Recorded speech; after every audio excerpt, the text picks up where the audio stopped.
Imagine fueling your body for peak performance, only to discover that the very thing you thought was helping, carbs, is secretly sabotaging your results. Every athlete has been told that more carbs equal more energy, more endurance, more wins. But what if that's a dangerous myth? Research shows that excessive carbohydrate intake spikes insulin, shuts down fat burning, and paradoxically forces your muscles to break down glycogen faster. The truth is, you could be draining your own metabolic flexibility without even realizing it. Stick around, because I'm about to show you how small, strategic changes can protect your muscle, maintain brain energy, and actually make you faster. Without overloading on carbs, when it comes to athletic performance, most people think it's all about carbs fueling the muscles like gas in a sports car. But here's the kicker. The body is actually a hybrid engine, perfectly capable of running on either carbs or fats. It just depends on how you've trained it. In fact, relying too heavily on carbs can lead to a spike in insulin, suppressing fat oxidation and limiting metabolic flexibility, the body's ability to switch fuels when needed. That's why smart athletes are learning to tap into fat oxidation as a more sustainable source of energy. It's not just about burning more calories, it's about unlocking endurance that feels almost unfair. Picture this, you're halfway through a long run and suddenly you're out of carbs.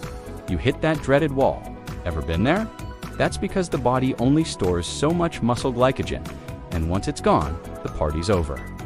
Unless you've trained your fat-burning engine, high carbohydrate intake before exercise might seem helpful, but it often does the opposite by spiking insulin and shutting down fat burning.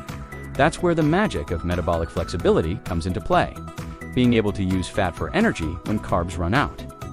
Think of it like having a backup generator with a full tank. Athletes who master this skill aren't just avoiding burnout, they're becoming more efficient machines. Fat oxidation doesn't just keep you going longer, it protects your body from the metabolic chaos that comes with carb dependence. Insulin might be an anabolic and anti-catabolic hormone, which sounds good, except it's way more powerful on fat cells than muscle. So, while you think you're fueling up, you might actually be signaling the body to store fat instead of burning it. And that's where a new world, a metabolically flexible world, begins to open. Let's talk carbs, the sacred cow of endurance athletes. Ever heard the advice to carb load before a big race? Most people think it gives them superpowers, but the reality's a bit more complicated. High carbohydrate intake before exercise sends insulin levels straight up, locking the doors on fat oxidation and forcing your body to burn through glycogen like there's no tomorrow. That's great if you're only running a 5K, but what happens on mile 15 of a marathon? You're not just tired, you're in survival mode. Even worse, the common practice of relying on gels or sugary drinks during endurance events might be doing more harm than good. Sure, they give you a quick burst of energy, but that constant drip of carbs keeps insulin high, preventing fat from stepping in as fuel. Over time, this pattern forces the body into a state of metabolic laziness. You become dependent on carbs, and the moment they run out, your performance falls apart. It's like trying to climb a mountain with only a handful of snacks. Not a fun time. And here's a twist most people don't see coming. Chronic high-carb intake can actually lead to increased muscle breakdown during long efforts. Why? Because once liver glycogen is gone and insulin is still lingering, the body starts knocking on muscle's door for fuel. That's catabolism kicking in, breaking down muscle protein to feed the engine. It's the exact opposite of what any athlete wants. But wait, there's a smarter way, one that changes everything about endurance and muscle preservation. Now, let's flip the script. What if instead of fueling with endless carbs, you trained your body to become a fat-burning machine? That's where the ketogenic diet comes in. And no, it's not just a fad. This way of eating drastically reduces insulin by 33 to 75% in some athletes, and flips a metabolic switch, allowing fat oxidation to rise to nearly 80% of fuel use. Imagine being able to tap into the largest fuel tank on your body at will. That's what metabolic flexibility is all about. It puts endurance on autopilot. And here's where things get even more interesting. When you're in ketosis, ketones actually help protect your muscles by blocking protein catabolism. Even when insulin is low, that means not only are you burning fat like a furnace, but you're also preserving muscle mass during long runs, rides, or races. Kind of like having a built-in bodyguard that keeps your hard-earned gains safe even when the going gets tough. This isn't magic, it's just smart physiology. Athletes who've gone through keto adaptation report something remarkable: steady energy, improved recovery, and the ability to push harder for longer, all while consuming minimal carbs. For example, several elite endurance athletes have shown race-level fat oxidation rates that defy what traditional sports nutrition says is possible. Their secret isn't more gels. It's tapping into a performance advantage most people haven't unlocked yet. But there's one more piece to this energy puzzle, and it sits right between your ears. When people think about performance fuel, they usually picture muscles burning through energy like a race car engine. But here's the hidden driver most athletes forget: the brain. It's the real command center, and if it runs low on fuel, hello bunking. Contrary to popular belief, peak performance isn't about having endless carbs on board. It's about preventing hypoglycemia, that blood sugar crash that shuts everything down. And here's the kicker: ketones can fuel your brain more steadily than glucose ever could. Think of ketones like high-octane fuel for your mind. They don't just float around in the background. They step in as a stable, efficient brain energy substrate that keeps you sharp even during long-duration exercise.